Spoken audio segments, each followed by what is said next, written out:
South Australia's much-loved Chinese pandas will remain in Adelaide in a sign that relations between Australia and China is back on track. The Chinese Premier is in Canberra now, where he'll meet Anthony Albanese today. The Premier began his historic Australian trip with wine and lobster on the menu, but it wasn't the warmest of welcomes, as it seems panda diplomacy isn't for everyone. A clash of values. Hundreds singing for or shouting against the presence of one man. So excited. It's the first time. I came here 10 years, but it's the first time.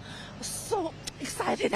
Loyal followers arriving hours early at the Adelaide Zoo for the chance to see China's second in command. It's been a long time. This is the Chinese Premier to first landed in Adelaide, so it's very exciting. I think this is a good opportunity to China and Australia. We're very pleased to see him come here. I think that's good. Come see the pandas, and not only for the pandas, but also, part of his other visits.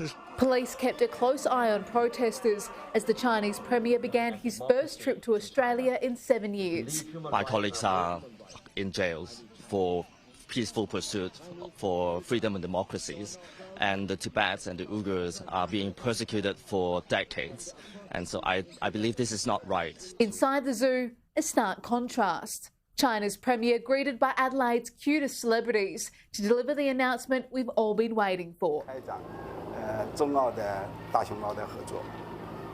Well, Wang and Funi have been away from home for 15 years. I guess they must have missed their home a lot.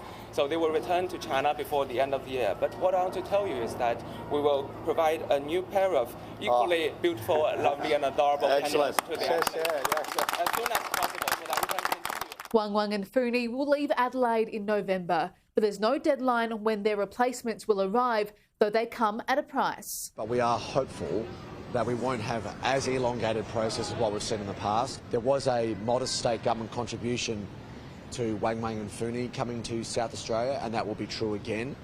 We will be doing that detail in collaboration with the federal government over the coming months. Wang and Funi have been soaking up their week in the spotlight, and although South Australia will be sad to see them go, the Premier's commitment to 2 new pandas here at the Adelaide Zoo is a sign the tension between our 2 countries could be a thing of the past. When Wang and Funi first came to South Australia, it was a dramatic representation of the strong relationship between South Australia and the People's Republic of China.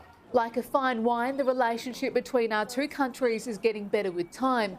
Officials ending the Adelaide leg of the 4-day tour with a glass of red. It's an opportunity for other representatives of the wine industry in our state to be able to demonstrate their capacity to supply high-quality product to Chinese consumers. Lifting final restrictions on lobster was the priority over lunch. We're able to offer Premier Li lobster over lunch today, South Australian lobster, and we do that as a gesture of our hopes and ambitions that we will see the ban on lobster trade lifted, just as the wine ban has been lifted as well. The Chinese Premier will continue his tour in Canberra on Monday, where he'll meet with Prime Minister Anthony Albanese. Monique Van Hayden, Sky News, Adelaide.